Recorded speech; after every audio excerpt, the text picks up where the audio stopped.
Rangkaian bencana yang terjadi di Aceh dan sejumlah wilayah di Sumatera ini terus menjadi sorotan. Kerusakan yang meluas, jumlah korban yang bertambah, hingga kebutuhan bantuan yang semakin mendesak menimbulkan pertanyaan besar. Mengapa pemerintah pusat belum menetapkan kondisi ini sebagai bencana nasional? Padahal status tersebut memiliki konsekuensi penting bagi percepatan koordinasi, mobilisasi sumber daya, dan dukungan dari berbagai lembaga. Lalu, bagaimana sebenarnya proses penentuan status bencana nasional dan apa dampaknya bila keputusan ini terus tertunda? Untuk memahami lebih jauh dinamika kebijakan di balik penanganan bencana ini, kita akan berdiskusi bersama dengan pakar kebijakan publik Undip, Teguh Yuwono, yang sudah bergabung dengan kami di Tribun News on Fokus hari ini. Halo, apa kabar Pak Teguh? Baik, Tini, terima kasih. Kabar baik, alhamdulillah. Eh, Baik, terima baik, kasih Pak Teguh. ya, Kemudian mau berdiskusi bersama saya lagi di Tribun News on siap, Fokus hari Mbak ini, Tini. begitu ya. Oke, Oke, thank you. Iya, baik. iya, iya. Seperti pembuka yang saya sampaikan nih Pak Teguh. Kemudian Mm-mm. bagaimana Pak Teguh melihat keputusan pemerintah pusat dengan tidak menetapkan Ya, bencana di Aceh dan Sumatera menjadi bencana nasional? Padahal ini korbannya, korban ya, jiwa baik di Aceh maupun Sumatera sendiri ini sudah mencapai 700 orang lebih begitu. ya. Tadi saya kira opening Mbak Tini sudah benar bahwa penetapan terhadap status bencana, apakah itu bencana nasional atau bukan, itu punya implikasi yang banyak. Tetapi mari kita lihat pelan-pelan melalui beberapa konsep yang diakui di dalam sistem manajemen bencana di Indonesia. Yang pertama adalah apa sih sebetulnya kriteria atau indikator ketika bencana itu ditetapkan menjadi bencana nasional.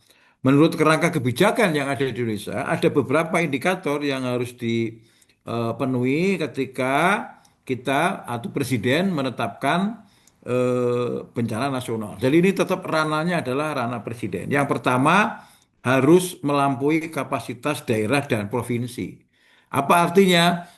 Kita coba lihat apakah dengan model yang dikerjakan oleh provinsi atau kabupaten kota, mereka bisa menghandle.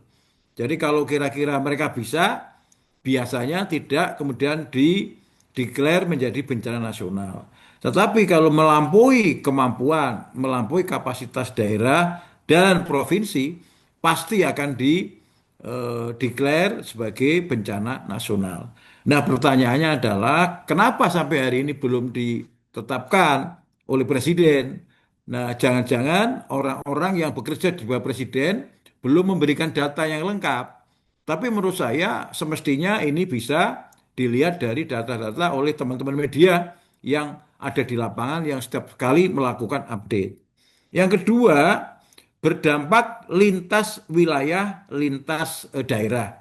Ini saya kira kalau bencana itu multi location, dampaknya tidak hanya satu dua lokasi, maka itu akan di take over menjadi kewenangan pemerintah pusat melalui tadi declaring sebagai bencana nasional. Dan dampak itu tidak bisa hanya satu dua lokasi, tapi harus mengikuti beberapa lokasi. Yang ketiga, mengancam stabilitas nasional. Misalnya kalau kasus beberapa kali di tempat lain ya, kayak COVID kemarin kan bencana, kemudian waktu gunung berapi meletus, waktu apa tsunami itu kan bencana nasional. Itu karena mengancam national stability, stabilitas ekonomi terutama, stabilitas keamanan, stabilitas sosial budaya. Begitu terancam, maka biasanya pemerintah akan mengambil opsi menetapkan sebagai bencana nasional. Yang keempat, ini penting, membutuhkan intervensi pemerintah pusat secara penuh. Bahkan kalau ditetapkan sebagai bencana nasional, bantuan asing bisa masuk, bantuan internasional bisa masuk. Nah, hari ini saya kira pemerintah pusat saya kira masih dalam konteks meraba-raba apakah ini termasuk masih dalam bencana nasional maupun tidak. Tapi kalau saya lihat ya, dampaknya begitu luas, eksposnya begitu luas, mestinya ada implikasi-implikasi yang harus dipertimbangkan. Nah, secara undang-undang ya, secara regulasi sebagaimana diatur di Undang-Undang 24 2007 tentang penanggulangan bencana, maka dampak jika ditetapkan sebagai bencana nasional itu sangat besar. Nah, ini yang harus kita tunggu, Mbak Tini. Kita tunggu. Kalau saya melihat bencana nasional itu tidak bisa lambat ya keputusannya ya.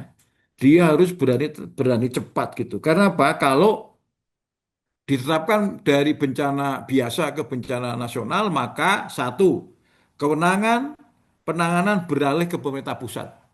Apa artinya?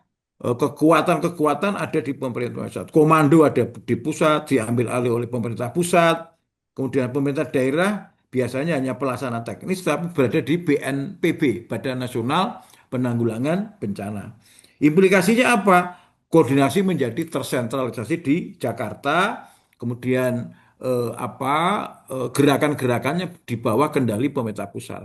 Yang kedua apa? Akses terhadap anggaran negara lebih cepat.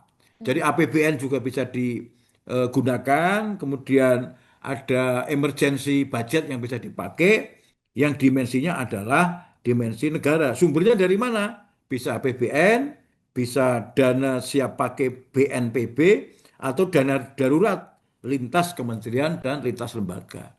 Ini yang saya kira perlu kita tunggu ya. Kalau saya melihat, kalau dari reportase media, kemudian kita lihat bagaimana hiruk pikuk di sosial media, di televisi nasional maupun televisi lokal, itu kan sudah diekspos begitu luas. Jadi pertanyaannya adalah kenapa Presiden hingga titik ini belum mendeklar atau menetapkan menjadi bencana nasional. Ini harus kita tunggu para pejabat-pejabat negara yang, kalau hemat saya, seharusnya para pejabat negara mulai memberikan informasi kepada presiden supaya dampaknya nggak meluas ya, karena saya lihat itu parah sekali ya, hampir beberapa daerah tuh hampir 80%, 100% tidak bisa melakukan gerakan apa-apa, yang mereka berada dalam titik yang sangat powerless, tidak punya jaringan ya, listrik mati begitu,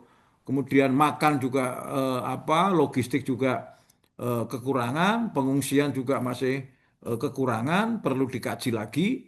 Saya kira kita menunggu ya, supaya menurut saya Presiden Prabowo mestinya tidak terlalu lama ya Hmm. untuk mendeklar ini menetapkan menjadi bencana nasional. Iya. Kira-kira begitu Mbak Tini.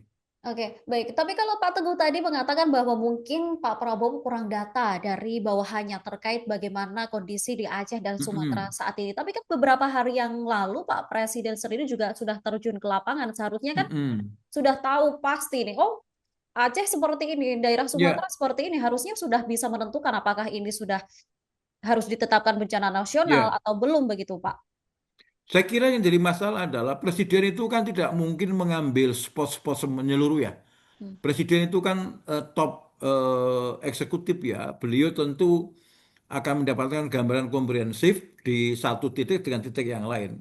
Kalaupun beliau berkunjung kan hanya beberapa titik. Tapi saya kira, menurut saya ya, lembaga-lembaga di bawah ya kan, ada Kementerian Dalam Negeri, ada kementerian-kementerian lembaga negara yang memang berimplikasi langsung terhadap proses ini, saya kira harus lebih aktif melaporkan kepada presiden, termasuk barangkali memberikan masukan.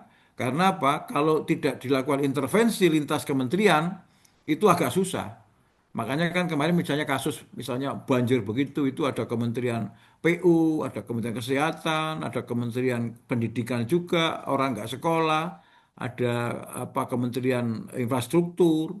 Jadi saya kira tadi saya katakan dari dua atau indikator tadi dampaknya, dampak yang ketiga yang sangat serius adalah ada hal-hal yang barangkali di tingkat kabupaten kota atau provinsi tidak mampu menjalankan. Hmm. Karena itu sudah lintas daerah. Maka dia membutuhkan intervensi lintas kementerian. Bisa meliputi Kementerian Kesehatan, Kementerian PUPR, Kementerian Sosial, Kementerian Pendidikan, TNI, Polri. Pasti di depan ini, TNI terutama. Dari dulu sejarahnya TNI selalu bersama Badan Nasional Penanggulangan Bencana itu yang paling terdepan, karena mereka yang paling siap, baik dari SDM maupun powernya maupun struktur komandonya lebih mudah. Menggerakkan tentara kan jauh lebih mudah daripada menggerakkan kekuatan yang lain. Sipil misalnya tentu akan kesulitan. Tapi kalau tentara kan sebagai bagian daripada penugasan saya kira akan lebih cepat. Dan yang keempat saya kira ini Mbak Tini, penanganan berskala nasional itu penting ya, nasional dan internasional. Karena kalau pemerintah dipandang kekurangan resources itu bisa meminta bantuan internasional secara resmi, bisa juga koordinasi dilakukan oleh Kemenlu dan BNPB. Nah, walaupun saya kira kita tidak perlu ya di tahap ini kita nggak perlu ya mengundang kekuatan luar negeri untuk membantu kita, tetapi orang bisa saja donasi kan bisa berangkat dari manapun. Bahkan kita-kita yang ada di daerah sekarang ini, mahasiswa saya yang ada di kampus juga mulai menggalang dana, donasi eh, disalurkan kepada siapa? Teman-teman yang di sana. Kan ada juga yang kuliah dari kami yang terdampak di sana. Bahkan Undip juga berkomitmen kita menyusun tim darurat dari Undip yang terdiri dari mahasiswa, tim psikolog yang isinya adalah rehabilitasi mental, mendampingi masyarakat.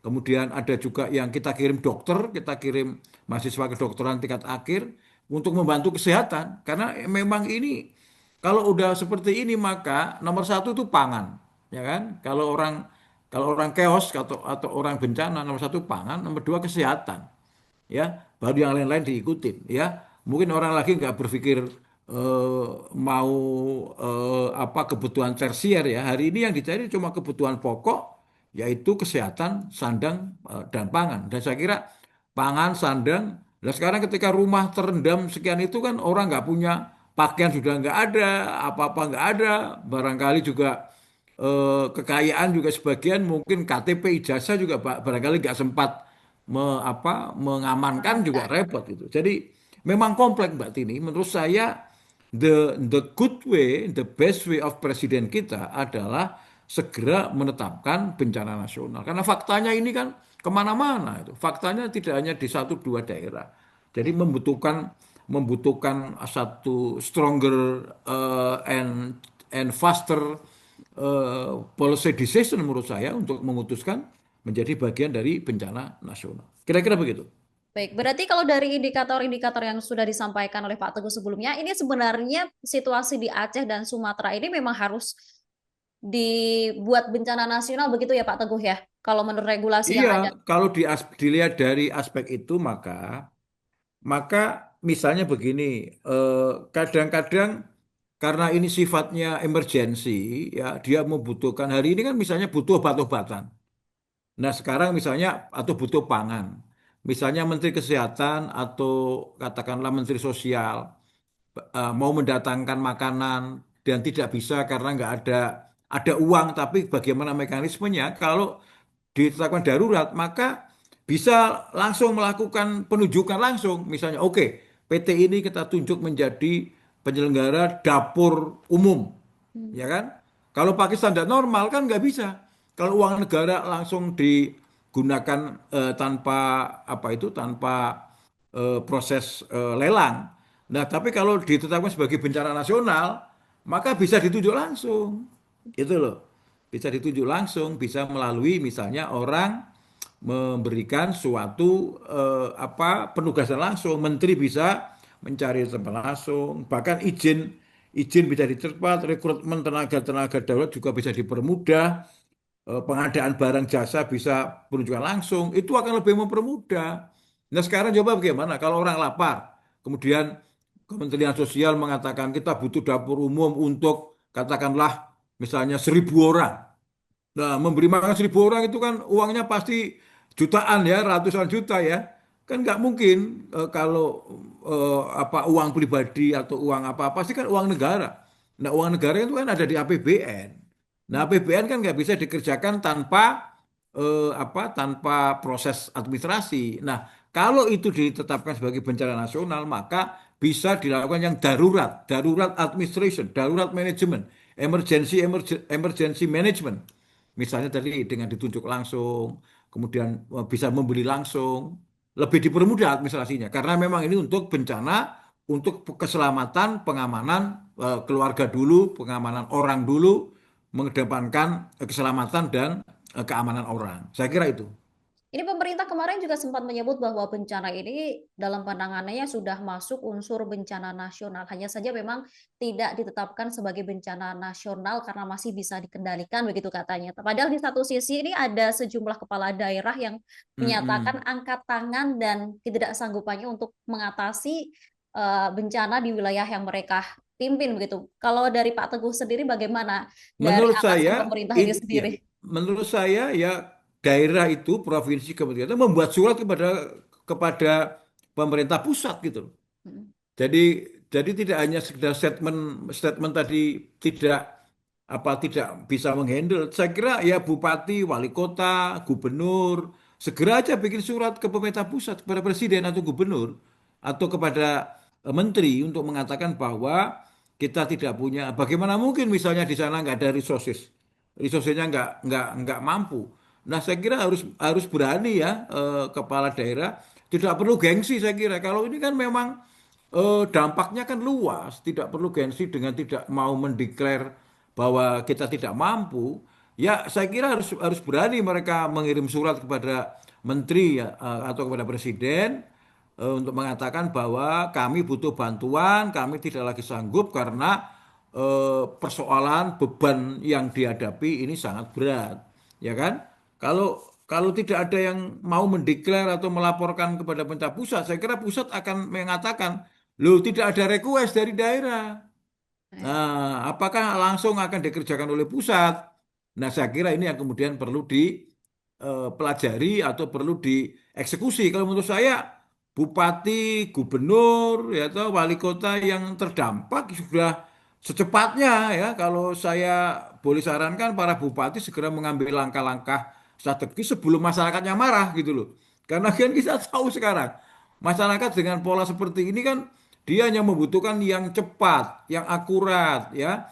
Orang kalau lapar, wah kan gimana? Orang kalau anu kan susah gitu mengendalikan emosinya kan. Makanya butuh Kementerian Sosial menyediakan pangan, tempat untuk sementara berteduh dan sebagainya. Bagaimana kalau hujannya seperti itu, curah hujan seperti itu, kan mereka tidak bisa menghandle itu. Jadi dalam pandangan saya yang paling penting sekarang adalah para bupati, kepala daerah di tingkat kabupaten kota itu segera bersurat kepada presiden atau menteri dalam negeri biar segera bisa dipressure gitu. Dipressure kenapa? Ya karena masyarakatnya memang membutuhkan, bukan karena kita. Kalau sudah bencana begini nggak perlu bermain politik ini ya Mbak.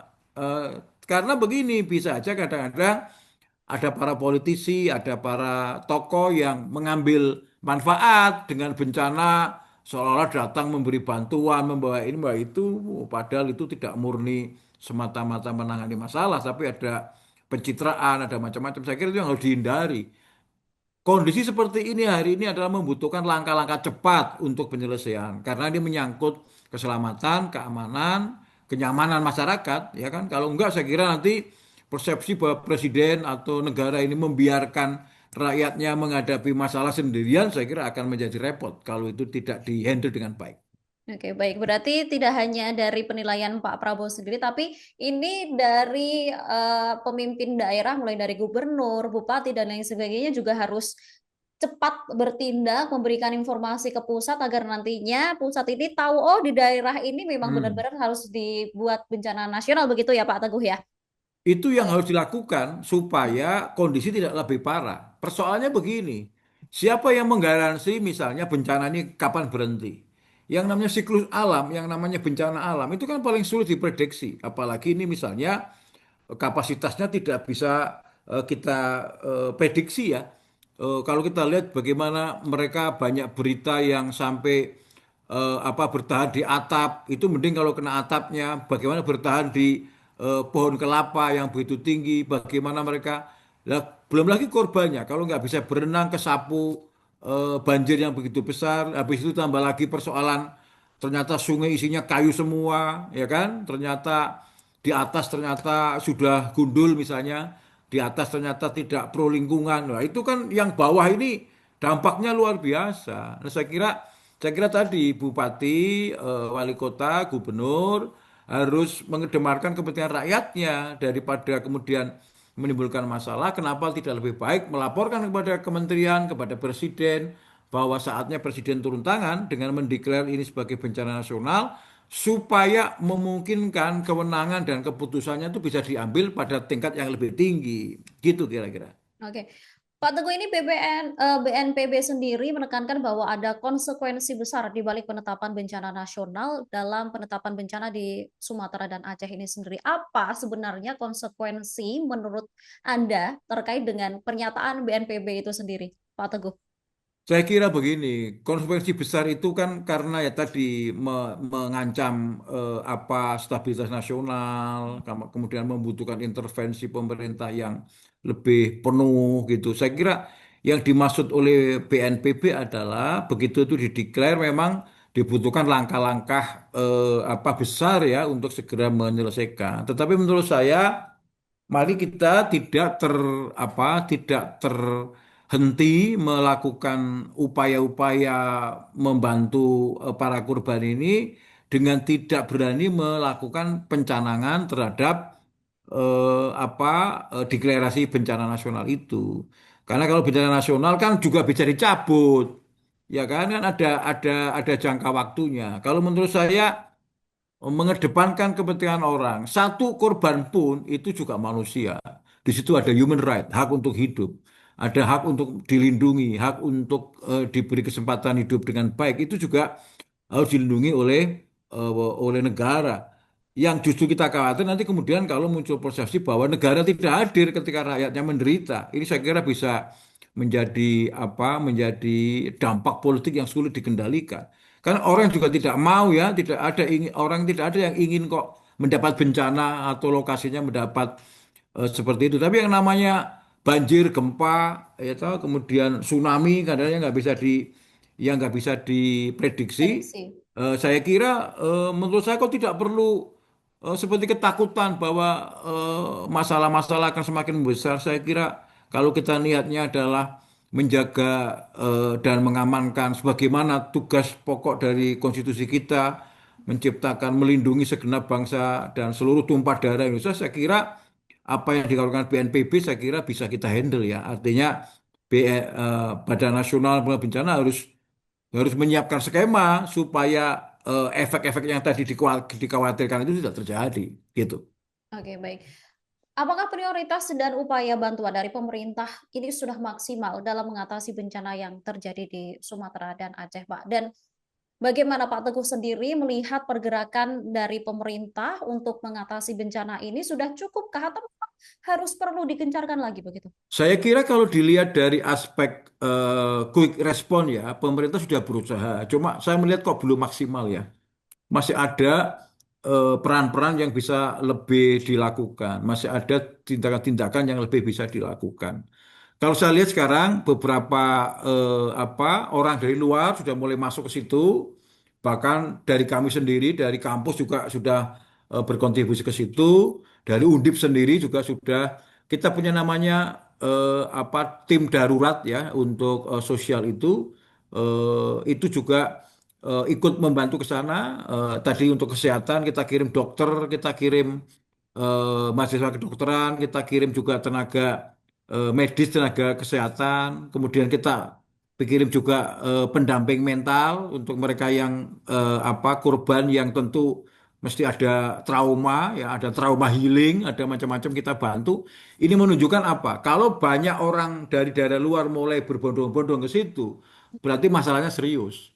Kalau dari Jawa Tengah sudah ada yang ke sana, dari Jawa Timur ada ke sana, dari Bali ada ke sana, dari Jakarta ada ke sana, itu artinya berarti daerah nggak lagi dong mampu menghandle kan, membutuhkan daerah lain, membutuhkan orang lain. Itu apa artinya?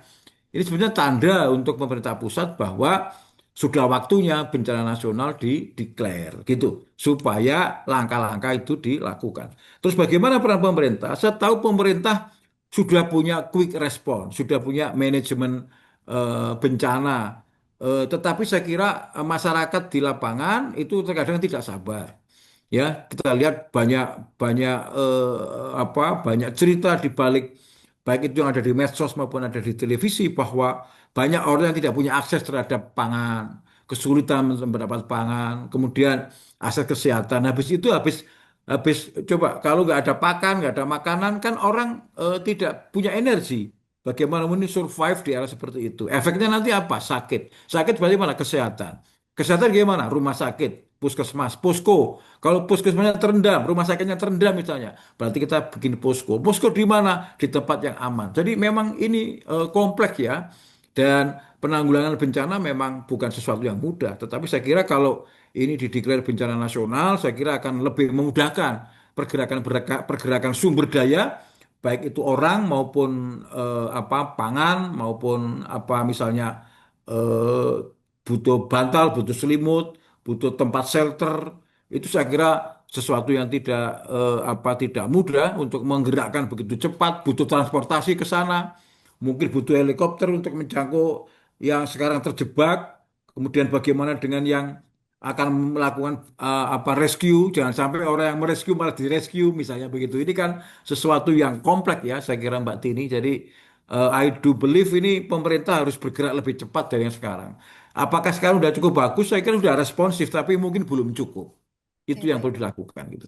Jadi kalau makin lambat akan semakin dampaknya lebih besar begitu ya. Yang seharusnya tidak perlu ke rumah sakit, tapi ini nanti bisa warga banyak yang berbondong-bondong ke rumah sakit karena sakit kurangnya makan dan seperti itu ya Iya penyakit-penyakit betul. dari banjir begitu ya Pak Iya, Teguh. Oke, iya baik. betul. Baik, ini karena sejak awal kan pemerintah memberikan gambaran bahwa daerah mampu untuk mengatasi bencana ini. Namun Mm-mm. di lapangan ini banyak yang kemudian melihat situasi kolaps, kemudian Mm-mm. bantuannya juga minim, kemudian bagaimana sedianya pemerintah menjelaskan kepada publik alasan belum ditetapkan status darurat tersebut agar nantinya di masyarakat ini tidak menimbulkan spekulasi yang berlebih negatif yang mulai Ya. terjadi di mana-mana begitu Pak Teguh. Yang terjadi itu kan karena persepsi dan pandangan pemerintah pusat bahwa belum waktunya dideklar menjadi bencana nasional. Di daerah belum bersuara, di daerah kan belum mengirimkan apa surat, apa bantuan dan sebagainya yang itu belum diekspos di media. Jadi kalau persepsi itu bisa dua sisi, yang satu dari sisi pusat, yang satu dari sisi daerah, itu akan ketemu, ya kan? Syukur-syukur kemudian ada pihak-pihak lain masyarakat, NGO yang memang berada di situ. Barangkali orang mengatakan mungkin pemberitaan tidak cukup, tetapi faktanya pemberitaan di media baik sosial media maupun media mainstream itu kan kompilasi sekian banyak berita, sekian banyak cerita. Jadi kalau dalam seperti itu menurut saya pemerintah pusat harus lebih bijaksana ya melihat seperti ini. Kalau mau misalnya tidak dideklar bencana nasional, harusnya ya langkah-langkahnya lebih cepat. Tetapi kalau nggak dideklar, memang mereka nggak bisa turun. Karena teori dari kemenangan ini sebetulnya, teori bencana nasional itu sebenarnya kan kemenangan. Ya, Kalau dideklar nasional, bencana nasional, maka semua kemenangan yang sifatnya emergensi bisa diambil. Hari ini kan belum bisa. Belum bisa diambil bahwa ini emergensi sehingga bisa diambil keputusan. Ini yang jadi masalah. Oleh karena itu, menurut saya, ya sudah pemerintah pusat dan pemerintah daerah harus saling memberi info yang sejujur-jujurnya, jangan ada dusta di antara kita. Nanti kemudian orang mendeklar bencana apa tidak jadi kepentingan politis menjadi repot. Jadi harusnya kembali kepada kepentingan masyarakat, kepentingan rakyat bahwa memang intinya masyarakat butuh bantuan. Jangan hanya kita ingin membantu tapi kita terhenti persoalan di administrasi menjadi kerepotan nanti. ya, ya. Saya kira itu. Baik, ini tidak bisa dipungkiri bahwa publik ini sudah melihat adanya penjarahan, kemudian panik buying di mana-mana begitu yang Ya, dialami oleh masyarakat. Ini kan bukan hal sepele juga begitu Pak ya, Teguh. Bagaimana betul. harusnya pihak terkait bertindak mengatasi hal-hal seperti ini? Karena kan Ya, yang namanya orang kelaparan pasti akan melakukan ya, semua hal begitu agar betul. dirinya bisa bertahan hidup, apalagi dengan kondisi yang seperti ini, kesusahan makanan begitu. Suasana darurat, kemudian terjadi panik macam-macam itu kan bisa berdampak ke banyak hal. Termasuk tadi ada panic buying dan sebagainya. Itu karena keterbatasan resources. Pangan tidak ada, suplai nggak ada. Selama ini kalau kehidupan normal, suplai makanan kan tiap hari. Ya, suplai makanan tiap hari. Anda bayangin kalau di supermarket nggak ada apa-apa, bagaimana kita mau masak? Hmm. Tanaman nggak bisa, sawah nggak bisa, kebun nggak bisa, ya kan, buah-buahan nggak bisa. Akhirnya orang kembali ke pasar. Kalau pasar rusak, Kan nggak ada yang bisa dicari. Kalau pasarnya nggak ada, akhirnya dia akan tergantung suplai dari tempat lain yang tidak terdampak, daerah lain yang tidak terkena apa bencana atau musibah. Akibatnya apa? Mesti terjadi inflasi, barang mesti mahal. Habis itu apa? Begitu barang mahal, yang terjadi adalah supply dan demand tidak seimbang. Kalau supply dan demand tidak seimbang, maka terjadi market failure, terjadi kegagalan pasar. Ya kan? Barang sulit dicari, yang membutuhkan banyak, ya akhirnya seperti hukum alam, siapa yang kuat bertahan itu yang hidup, gitu loh jadinya. Nah ini saya kira pemerintah tidak bisa lepas tangan, apalagi pemerintah pusat ya, karena sistem pemerintahan kita di mana national government itu bertanggung jawab terhadap semua, dan kembali aja ke pembukaan Indonesia bahwa negara melindungi seluruh rakyat Indonesia, melindungi segenap bangsa, segenap nusa dan bangsa, seluruh bangsa Indonesia. Jadi saya kira teman-teman yang hari ini bertugas menjadi pemimpin nasional, saya kira harus mengambil langkah-langkah bijak yang memungkinkan ada percepatan pertolongan, memungkinkan normalisasi kehidupan kembali, dan normal kembali dari kondisi bencana itu bisa bisa tidak bisa harian ya, itu bisa bulanan, bisa tahunan ya untuk bisa kembali apa kembali normal. Itu membutuhkan waktu yang tidak tidak sedikit ya. Yang ini saya kira tidak bisa cepat, yang itu membutuhkan intervensi pemerintah. Ya, baik. Poinnya itu. Apalagi, apalagi ini banyak rumah warga yang kemudian tidak bisa ditempati lagi. Ini PR besar kemudian untuk pemerintah lagi ya, Pak Teguh ya. Iya betul, itu akan kena ke Menteri Perumahan karena kalau bisa nggak bisa dipakai, kemudian saya lihat ada beberapa gambar itu yang hampir 80% rumahnya nggak bisa kepakai, 90% nggak bisa dipakai, ada proses yang tidak mudah gitu loh. Nah, artinya kalau rumah rusak, pemukiman tentu rusak, berarti kawasan yang rusak gitu loh. Nah, untuk membangun rumah lagi, membangun kawasan lagi, kan butuh uang. Ya kan kalau ada uang. Yang kedua butuh waktu, ya kan? Jadi butuh uang, butuh waktu, butuh sumber daya. Harus cari semen, harus cari apa, bangun lagi, cari pasir, cari itu kan dia harus normal, kondisi normal. Kalau nggak normal kan kita nggak bisa bangun. Jadi stabilitas itu penting, stabilitas ekonomi, stabilitas apa alam. Kalau nggak alam, kalau stabilnya alam ini nggak stabil, maka yang terjadi adalah ketidakseimbangan. Ketika nggak seimbang, maka orang nggak bisa membangun gitu. Nah, kalau nggak bisa membangun, maka bencana ini nggak bisa dihandle gitu. Jadi itulah saya kira semua pihak harus ketemu menurut saya TNI, Polri, Kementerian, kemudian pemerintah daerah, pemerintah provinsi merumuskan apa yang betul-betul terjadi. Mungkin Bupati Wali Kota juga nggak bisa bergerak ke Jakarta, mungkin rapatnya harus lewat Zoom atau lewat apa. Zoom ya kalau di sana masih ada koneksi HP. Kalau sudah banjir begitu putus semua, nggak ada lagi antena, nggak ada lagi, udah bubar itu, nggak ada lagi apa itu menara yang untuk koneksi apa handphone macam-macam. Saya kira agak kesulitan gitu. Jadi menurut saya diperlukan tidak hanya emergency respon yang cepat, tetapi penanganan yang tidak bertele-tele. Saya kira ini penting. Oke, baik.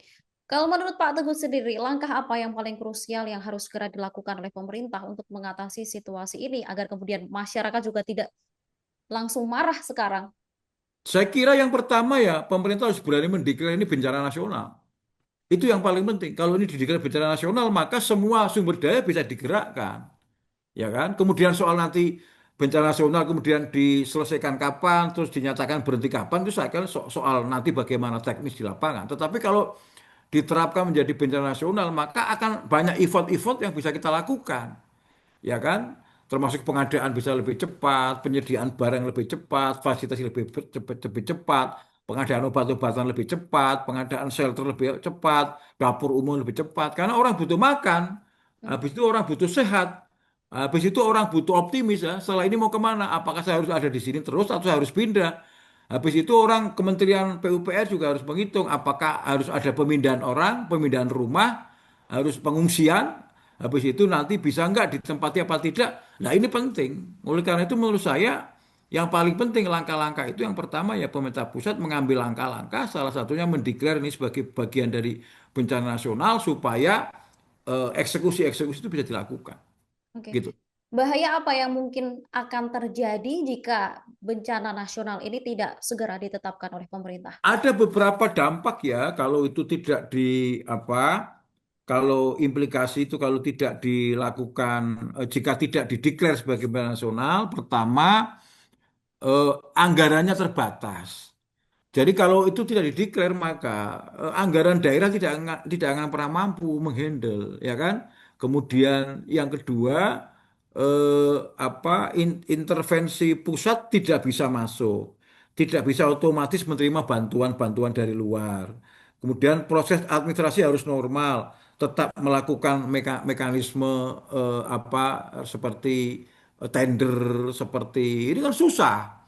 Ya, kalau pengadaan barang cepat harus dipakai tender dulu, butuh 3 bulan, ya bencana sudah habis-habisan begitu kita baru bisa. Kemudian lebih lambat kalau tidak dideklar, lebih birokratis, lebih bertele-tele. Makanya perlu dilakukan langkah-langkah, perlu dilakukan yang lebih cepat. Karena kalau bencana daerah kan terbatas kemampuan keuangan terbatas, anggaran terbatas, akses logistik terbatas, kementerian terbatas juga, menterinya terdapat, birokrasinya normal, proses administrasinya juga normal, itu jadi susah. Harus dalam konteks emergensi. Jadi kesimpulannya adalah kalau kita menetapkan bencana sebagai bencana nasional, maka akan mempercepat bantuan, membuka anggaran besar, memperkuat koordinasi, dan menyelamatkan lebih banyak korban.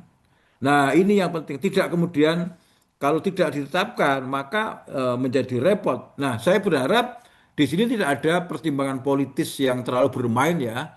Kemudian nanti orang membantu karena pertimbangan politis dan sebagainya, negara membantu karena pertimbangan politis, saya kira tidak pada tempatnya. Seharusnya membantu dalam pertimbangan sosial kemasyarakatan, bahwa ini masyarakat kita, ini kewajiban institusi kita, bahwa rakyat harus dilindungi, bahwa negara menghadiri, negara hadir sebagai pelindung masyarakat. Ini akan memperkuat citra terhadap pemerintah dan khususnya citra terhadap Presiden Prabowo sebagai presiden yang tanggap bencana, tanggap terhadap penderitaan rakyat. Saya kira ini poinnya. Oke, baik. Ini kemarin Rusia dan Iran juga sempat menawarkan bantuan untuk Indonesia terkait bencana yang terjadi di Aceh dan Sumatera. Apakah kalau belum dinyatakan sebagai bencana nasional, berarti tawaran bantuan ini tidak mungkin akan terjadi begitu, Pak Teguh? Oh ya, tidak bisa masuk, tidak bisa masuk. Karena kalau kalau dia tidak dideklar bencana nasional, berarti maksudnya bencana daerah. Kalau bencana daerah, maka yang berhak adalah hanya daerah-daerah saja. Tapi kalau bencana nasional, kemudian itu membuka diri, international community bisa membantu. Karena itu kalau bencana nasional itu artinya negara-negara lain memiliki hak untuk menawarkan bantuan dan bisa diterima kalau itu sebagai bencana nasional. Kalau bencana daerah kan harus kulon nuwun kepada pusat, harus melalui pusat dulu. Tapi begitu pusat mengatakan, oke, ini bencana nasional, mari kita tangani kalau ada bantuan, dan biasanya yang namanya humanitarian aid, bantuan kemanusiaan dari negara lain itu sangat banyak, apalagi kalau melihat penderitaan. Negara-negara yang secara ekonomi kuat macam Jepang, negara besar mungkin Cina, Rusia, atau di kawasan, saya kira akan banyak menawarkan bantuan. Dan itu saya kira sepanjang kita tidak sepanjang kita belum bisa menghandle, saya kira bisa di welcome. Tapi kalau bisa menghandle, ya sudah, kita punya BNPB, kita punya TNI Polri, kita punya kementerian, ya sudah kita gerakkan semaksimal mungkin. Oke, baik. Sampai Presiden Putin ini ingin memberikan bantuan, apakah sebenarnya Pak Putin ini sendiri juga sudah melihat nih, oh di Indonesia sebenarnya bencananya sudah besar sampai menawarkan bantuan? Apakah Banyak dia fak, cuma hanya ya. untuk karena pertemanan Rusia dan Indonesia saja begitu?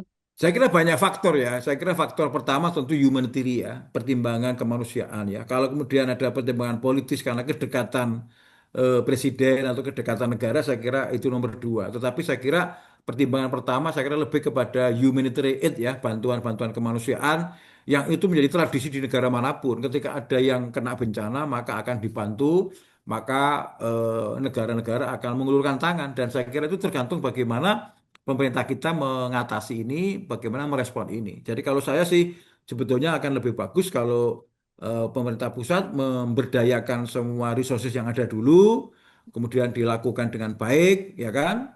diupayakan dengan baik. Lah kalau kemudian tidak bisa ya mungkin bantuan bantuan internasional barangkali sifatnya bukan yang sifatnya fisik datang ke sini tapi mungkin obat-obatan atau logistik atau tenaga medis. Saya kira ini mungkin bisa dipertimbangkan. Tapi kalau sifatnya teknologi mungkin bisa sampai dilihat. Syukur-syukur kalau punya teknologi yang lebih bagus sehingga bisa membantu, saya kira juga lebih baik gitu. Jadi tergantung aja pemerintah pusat berani membuka diri apa tidak. Karena kalau nggak dibuka lewat declaring bencana nasional nggak akan bisa masuk gitu.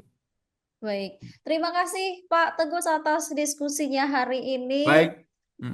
Semoga ini Pak Presiden pusat pemerintah daerah Semoga Pak PJ segera mendengarkan kita.